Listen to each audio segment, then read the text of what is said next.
Good morning, guys. Eddie, can I just ask you?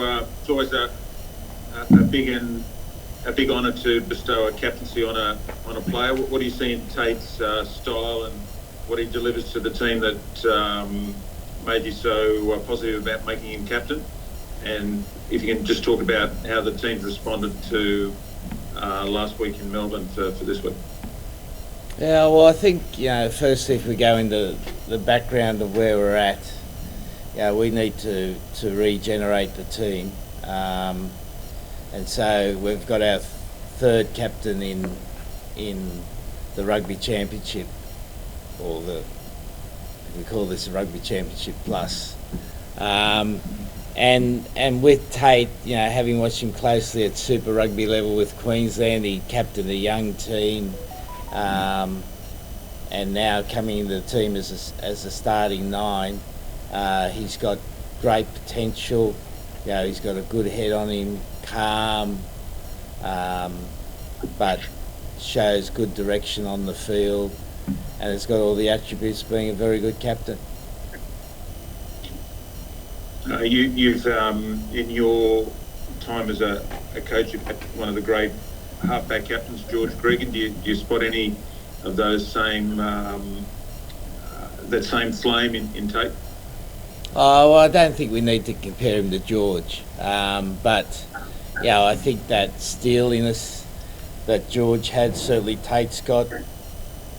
He's got a strong determination to win. He's a tough little bugger. Which are all good attributes of a captain at 9. And I guess I'll finish off asking you, Tate, an amazing honour to be bestowed the captaincy.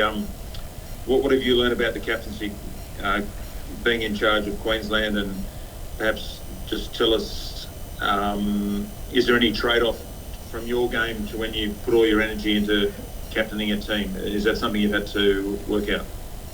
I guess the difference, I've learned a lot the last 2 years, and I've learned a lot in the last month. Obviously being here in this team, particularly from a leadership point of view, just how quickly we can solve problems is probably the biggest one I've learned. It's so easy to be a captain and criticise or pick up the negative parts of a game, particularly given how poor the Queensland Reds played the last 2 years. So for me, every day was a bit of a challenge. There was a lot going on in the background as well, but I guess to where I am now, that's prepared me to step into this role. And like Eddie's talking about, there's been 4 captains. I'm the 4th captain in 4 games. So that just speaks of, I guess, the quality I have around me in that space and the amount of people that have helped me in that role. So, and it's the same. I'll go out there with guys like Samu, who I've played a lot with, who's captained the Reds, and has been by my side in this leadership journey. Andrew Callaway at the back. So I've got a lot of people around me to help me support and play my best footy. So like you're talking about there around putting all my energy into the leadership, it's a pretty easy piece when I've got those players around me. Okay, thanks, Tate. Eddie, you're talking about a new era. Is this captaincy move just for this test only, or does it signal something perhaps more long-term? Well, we're definitely remodelling the team. We need to change the team from where we've been, and part of it is definitely the leadership aspect. Tate's captain for this game, but then we'll assess it at the end of the tournament. Then we go into World Cup mode. So, this has been a period where we've been finding a lot out about the team, finding out what's good, what's not so good, where are we strong, where are we not strong. And the nucleus of any good team going forward is the leadership, and the captain's obviously a massive part of that. So it's all part of a bit of a transitional period for us. And you're able just to provide a injury update on Taniela and Michael Hooper as well, please? Yeah, both of those are unavailable for this game. Taniela hasn't recovered from the rib injury he suffered against New Zealand last week, and Hoops is still continuing with his rehab. Eddie, you decided to stick with the same backline.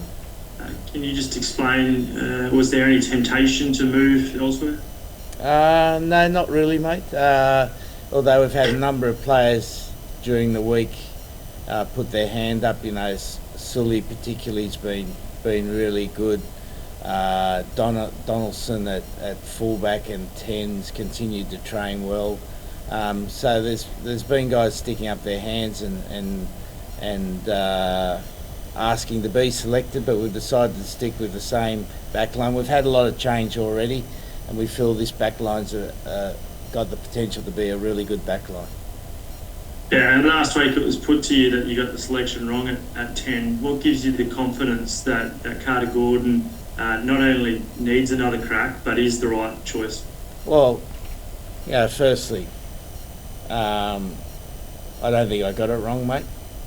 In fact, I'm going to get it right, and the player will get it right.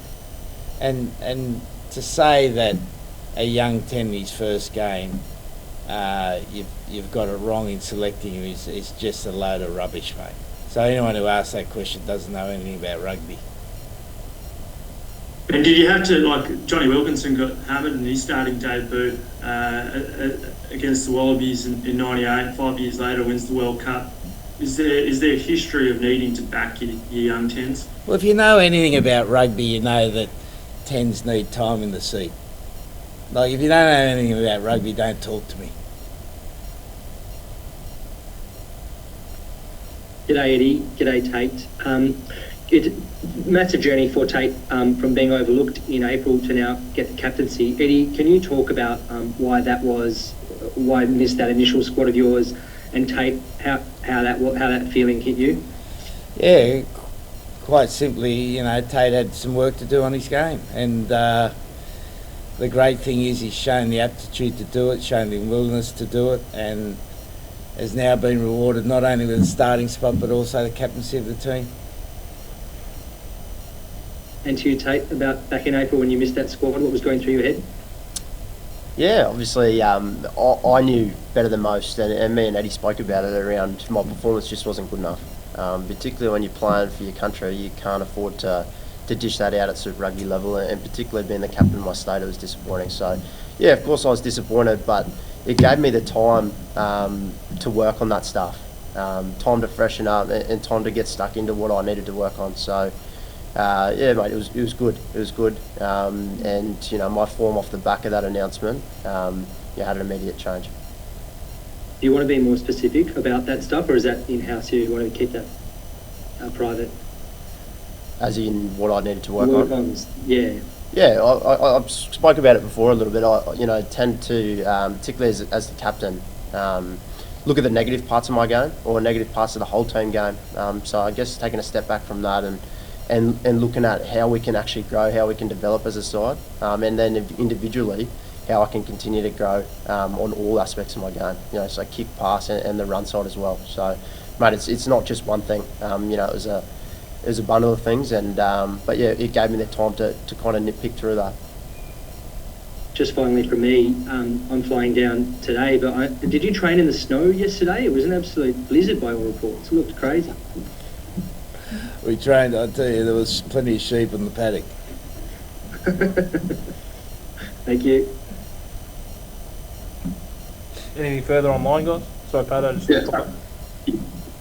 Yeah, Eddie, I suppose looking at the halves, but more broadly, you've got 2 games now before the start of the World Cup. Can we read into the teams you're picking now as this is getting closer to the team you want to start to the World Cup, or are you still in a trial phase? Well, you can read into it that this is the best team to play against New Zealand this Saturday. Okay, and just quickly, can you run us through your thoughts in the back row there? You've brought Fraser McWright back into the 7 and Tom's gone across to 6. Yeah, really happy with Tom last week. His work rate in that game was incredible at 7. I don't think we've seen anything for a long period of time. If you look at the GPS of the game from last week, that's one of the highest volume games I've coached in. I think the ball in play was 44 minutes, and Hooper had something like an average of 2 accelerations per minute.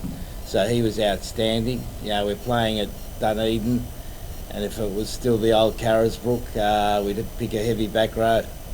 but it's going to be lightning quick. And so we've decided to go for a faster 6, McBride at 7. Who did well against Argentina, but we want him to put a bit more pressure on the ball, which is going to be important tomorrow on Saturday. So therefore we've gone for those 2, mate. Have you spent time with Carter Gordon this week, talking him through, his first run on and what you want from him from the second? Well, that's not how coaching goes, mate. He's a young guy coming through. He's getting enough instruction from his assistant coaches.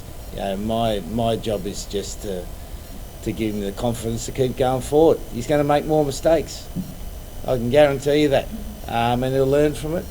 And when he's played as many tests as Richie Mwanga or Mackenzie, if Mackenzie plays, the tip is Mackenzie's going to play. Then he'll cease to make as many mistakes as he makes now. Now we'd love him to have a mistake-free game on Saturday, but the reality is a young guy learning his apprenticeship needs to just make the mistakes, learn from it, and not listen too much from blokes like you. Right? That's my job, to make sure he doesn't listen to blokes like you who want to put rubbish in his head. I haven't put any rubbish in his head, for the record. Well, I don't read your stuff, so I don't know, mate. I'll stand by that.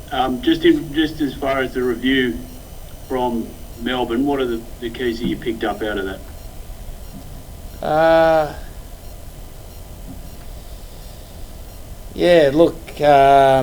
If you break the game down into 4 segments, 0 to 30 we were very good, 10 to 40, 30 to 40 we were terrible, 40 to 60 we were pretty good again without converting that to points, and 60 to 80 we were terrible. So we were a bit like a kite in the sky. When the wind blows high, we're going well. When it's not blowing well, we can't cope. So we just got to get a bit more consistency in our game. And part of it is we've got a young team. We've got a really young team. I think this is the 7th youngest team picked in the professional era, and we're going to have a bit of up and down. But what I liked about the team was how hard we competed at the start of each half, and the pressure we were able to put on the New Zealand team. Now, we know that's not enough, but we've got to find a bit more on Saturday. Last couple online guys will come to the room, please. And the easy thing probably would have been to stick with the status quo, some of the older guys. But that's not necessarily, in your opinion, is that just not going to win you a World Cup? And in addition, it's not going to set the foundations perhaps going forward too? Well, I think we've got to improve the team. And we've decided to, I've decided to improve the team through promoting the young players. And that doesn't mean the senior players haven't got a crucial role to play. If you have a look at our team on the weekend, we've got 274 caps, I think, in the starting 15. And we've got 260 caps in three players on the finishing bench. So that gives you an indication of where the team is. And we need to keep progressing this young team forward. And we feel they can be a team that's capable of winning big games consistently. And at the moment, we're going to go through a bit of up and down as we get there.